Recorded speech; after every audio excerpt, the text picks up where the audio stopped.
So the other day I was on the phone talking with my mom and you were talking about something and I started to tell her, I said, Mommy, that's like this book that I'm reading. And, I went on to say like what was happening in the book and I was relating it to like whatever it was that we were talking about. And she said, Deandra, you know what I wanted to ask you? How do you do that? How do you sit down and like read a book? Right? And I'm like, Mommy, what do you mean?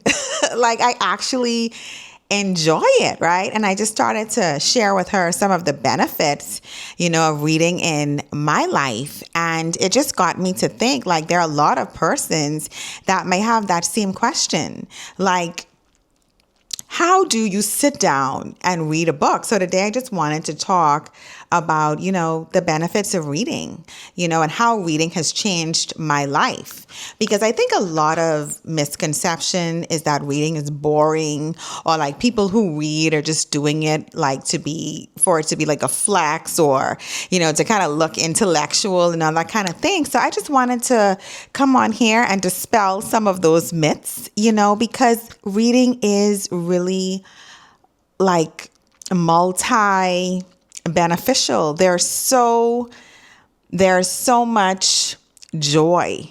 There's so much to get out of like reading a book. And I just wanted us to explore that today. So sit with me for a few minutes as I talk about how reading has changed my life. And it is my wish, after watching this video that you decide to, either get back into reading or, you plan to make it a part of your life. Okay.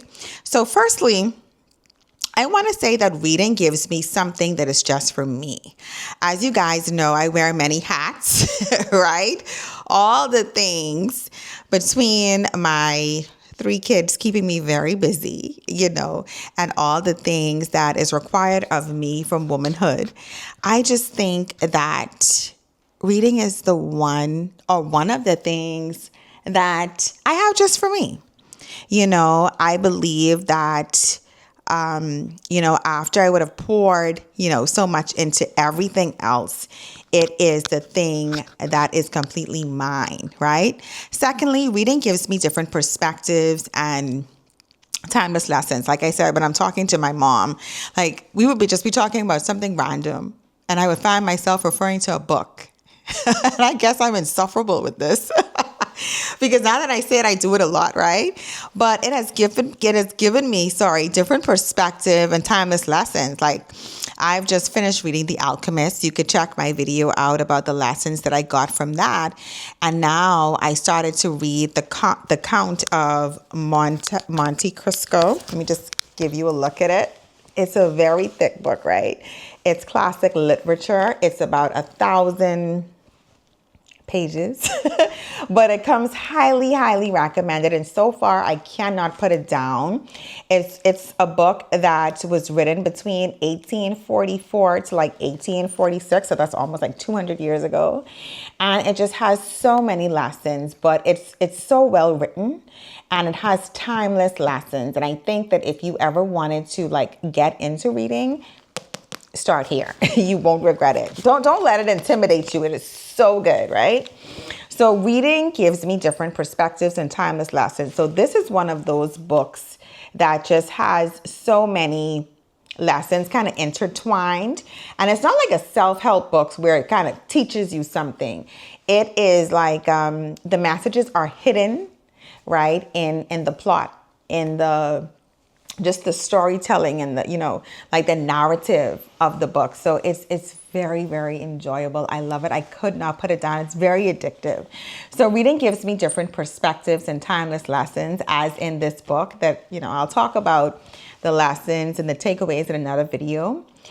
But it also books become your mentors, right? So thirdly, books have become my mentors. I sit in rooms or I sit down and I imagine that I am in the room with that book, and it allows me to just extract all of this wisdom from these people from all walks of life and, different places in the world that I would have never come in contact with otherwise. And so books definitely become mentors. Some of the greatest minds I've learned from, I've never met. right?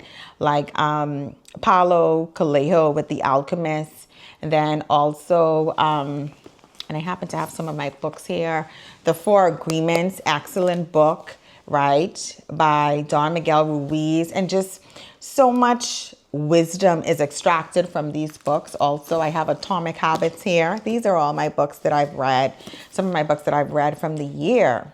Atomic Habits by James Clear, absolutely life-changing. And I got to integrate so much of, the wisdom from those books into my own life, right? And fourthly, reading has challenged me so much. Some books are difficult in that, it may be challenging to read, like The Count of Monte Cristo. I mean, initially I was like, when I was looking for book reviews, book recommendations, I was like, what could be in a book that is almost 1,000 pages? Like, what is in here? And then when I started to read it, I'm like, oh yeah, I get it. It's like you want to savor it. So good, so entertaining. So reading definitely challenges me. Some books, you just think to yourself like, okay, some books, are written in a way that kind of challenges your mind also, not just with, how thick it is, but it really challenges your thinking. So I love that. And every book I finish is a promise that I get to keep to myself that, okay, I could do hard things. Like, okay, I could read a book that is 1,000 pages and, it translates into other areas of my life. So I love that for me. That has definitely changed my life. Fifthly, reading forces me to slow down. So in a world that is so intrusive with all of the social media stuff, reading allows me to take some quiet time, whether it be in the morning or before bed, and just slow down and just sit with a really, really good book. And it's time to think, right? Normally I would reflect after my book. So I have a journal that is literally just for reading. So after I would read something, I would just jot down like a key takeaway from that book. So it definitely forces me to slow down daily, right? And the sixth thing, reading has challenged my conversation. So like I said with my mom, I always find myself referring to like a book or something that I would have learned from a book. So it has changed my conversations, right? And it also has introduced me to have conversations with women that have a like mind. Like you guys know that in my previous video, one of my previous videos, I talked about joining a book club this year that was Shantae's book club. And it is one of the best decisions that I have made. They're Bahamian women. We meet virtually. We discuss the book that we're reading, in that time frame. And it is a beautiful experience. It is so good to connect with like-minded women. So I love that. It definitely has changed the kind of conversations I have. I have so much to contribute, in an intellectual way, right? More questions to ask, more connections to make. So books didn't just give me more to say, they give me more to think about.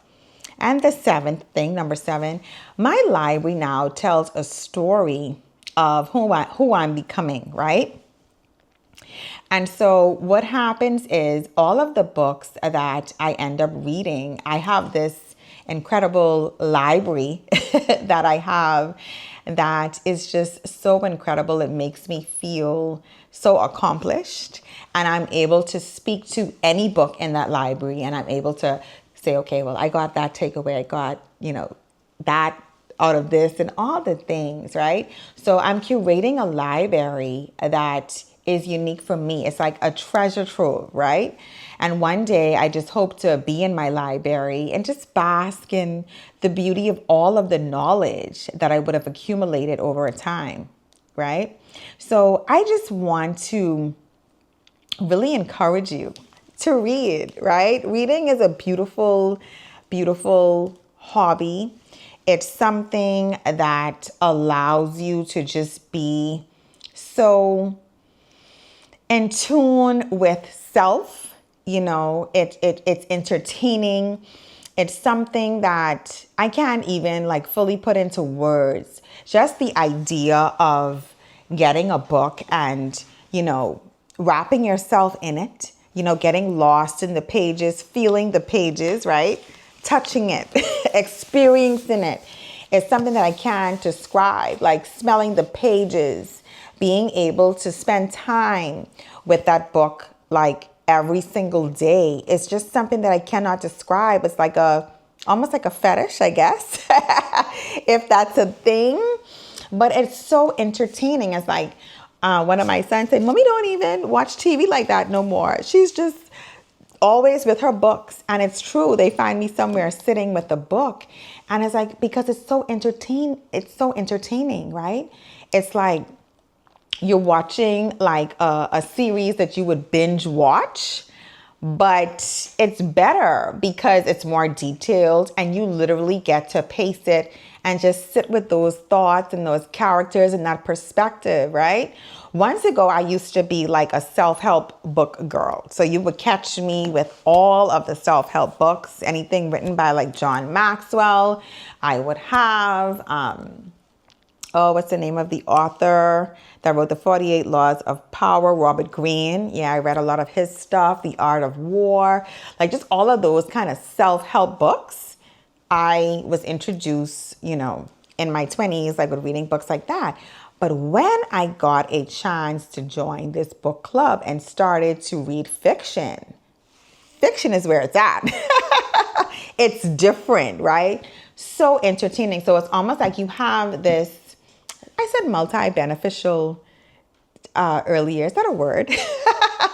But reading also, it kind of expands your worldview and your vocabulary. So I'm a better writer because I read. I'm a better conversationist because I read. Like there are so many benefits. Like you get to even become a better storyteller. Like these are just benefits that you get that you really don't sign up for, but it kind of just happens. It compounds over time. So before long, you realize that, you're speaking differently, you're writing differently, you have a different perspective, you're able to have just intellectual conversations, right? Imagine meeting someone who said, hey, have you ever read, The Power of Now? That's also one of the books that I'm reading this month, The Power of Now by Eckhart Tolle. I hope I said that right. And yeah, so when you're talking to people and they're recommending books and you can connect on that level, it's a different type of connection, right? It's an intellectual connection and it just makes your conversations different. So if you're a person that, wants to connect on like that intellectual level, like books are a great way to start. Right? But the key thing I think is that you have to find the things that you're interested in. So use your AI, right? Use AI to allow you to curate the kind of library you want. Ask your ChatGPT, chat based on my personality. Like, what are some books that you think that I would enjoy? And then let her give you a list and then you go on Amazon and then you pick a book and you just commit about like reading 10 pages a day to that book, right? Don't overwhelm yourself. Make it manageable. Maybe you want to start with, putting on like a 10-minute timer or saying, I'm going to do one chapter or 10 pages, like I said. So you just have to start if you want to get into reading, right? Don't make it anything that is overwhelming because like I learned in Atomic Habits, you have to make the habit enjoyable, but you also have to make the habit easy, right? So put a book on your nightstand, always have a pen because you're going to find yourself wanting, some people highlight, but I like to have a pen because like whatever I'm thinking, I can never let out my books because I'm always writing in them, right? So you're going to enjoy it. I promise you, like books are not like, when we say we love books, it's not just because, sorry guys, I'm just putting this thing here just to follow my notes. So when we say that we love reading, it's not because we're trying to be like, oh yeah, you like reading, you want it to be such a flex. No, we enjoy reading. Like if you see somebody that is a reader, they enjoy that. It's so much to experience in a book. So when you think about the person that likes to read, more than likely they're reading fiction. So I want to encourage you to get yourself some fiction books, right? Some novels. Just immerse yourself in the things. And honestly, some persons are like, I like the audiobooks, and some persons are like, yeah, I like Kindle books. For me, I have to touch that paper, baby. I have to touch that and I have to feel that. And it's just a thing. Books is a different kind of world. And I can talk about it all day. So in closing, I want to say that when people ask me why I read so much, my answer is simple. Because every book changes me in some way. Some books change how I think. Some books change how I communicate. Some books change how I see people. And some simply remind me that growth is a lifelong decision. So I want to encourage you to pick up a book, right? Go on Amazon and order a book today. And if you are a person that doesn't know where to start, I wouldn't necessarily recommend a book for you, but I would say go to ChatGPT and ask them to recommend a fiction book for you. And I want you to let's talk about it in the comments. Let's talk about a book that you always wanted to read or some of the challenges that you may have with reading. I look forward to reading your comments in the comment section. Bye for now.